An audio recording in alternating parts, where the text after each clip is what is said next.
Te mostrar quem foi Félix, goleiraço do Fluminense, da seleção brasileira, com tapete vermelho estendido para Léo Batista.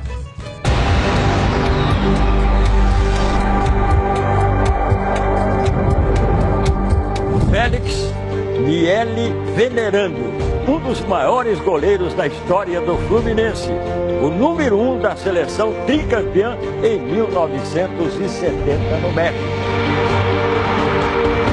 Ele não foi um figurante na Copa de 70. Foi campeão do mundo com todo mérito. No futebol de botão, meu goleiro era Félix. Arriba, desde el arco, Félix en el aire.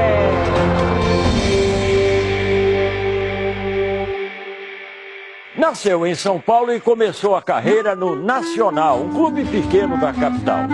Depois passou pelo Juventus e pela Portuguesa, até chegar às Laranjeiras. O Félix foi o meu primeiro amor. Eu gostava especialmente dele porque eu também era goleiro. Eu sempre fui muito ruim de bola na linha.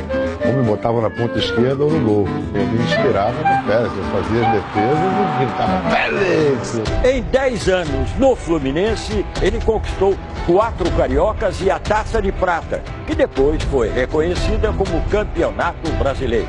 Foi o goleiro do primeiro título da máquina tricolor em 1975.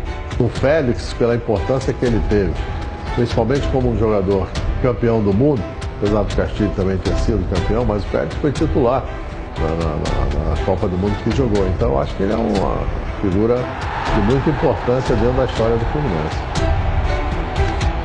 O corpo franzino rendeu um apelido curioso. Ele era fino, ele era leve, ele fazia as pontes dele, caía.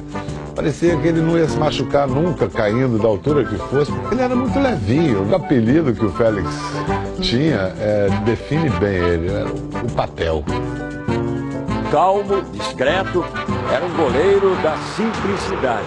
Sem enfeitar, sem querer aparecer, sem fazer a chamada pose para televisão, nada disso, absolutamente. Fazia o necessário e fazia bem. Félix, Leão e Ado. Dos 3 goleiros convocados por Zagallo para a Copa de 70, Félix era o mais experiente. Nós estamos fazendo um treinamento intenso com ela para nos acostumar, porque essa será a bola da Copa. O Zagallo, inteligentemente, manteve a dúvida até 2 dias antes da estreia. Fez um revezamento, todo mundo jogou, e na hora ele optou pela experiência e pela maturidade do Félix. Você até pode dizer que um ou outro jogador ali tenha sido coadjuvante. Mas não é o caso do Félix. O Félix era o titular daquela seleção. Ô Félix, você tem alguma mágoa daqueles que dizem que a seleção ainda não tem goleiro? Eu acredito que já, que a seleção não tinha goleiro, eu acredito que já tenha mudado, porque pouco que eu joguei nessa excursão ou nessa seleção, eu acredito que deu para sanar alguma dúvida. Veja bem, ele nunca expressou esse sentimento para nenhum dos seus companheiros daquele time de 70, né?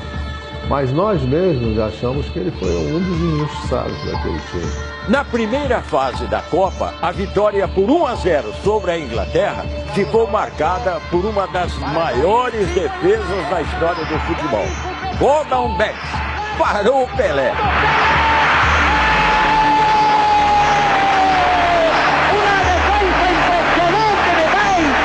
Foi nesse mesmo jogo, com a partida ainda empatada, que Félix fez uma defesa também impressionante.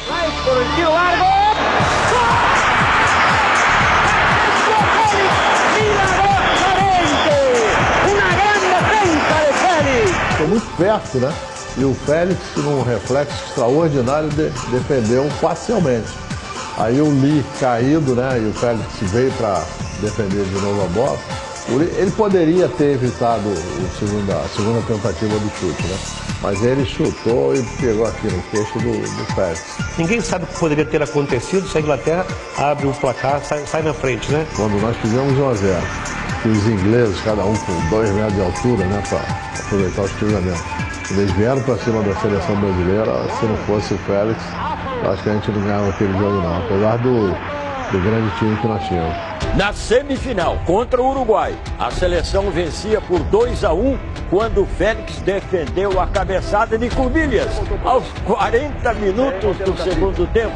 O Vica, em cima dele está o Clodô. Olha aí que bola perigosa. Gol sensacional, gol aberto. Pelé, frito, todo mundo de pé, graças a Deus.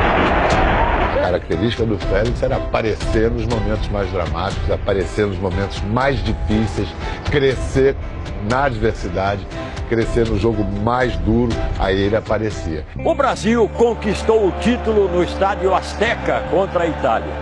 A consagração de um timaço que começava assim por um grande goleiro.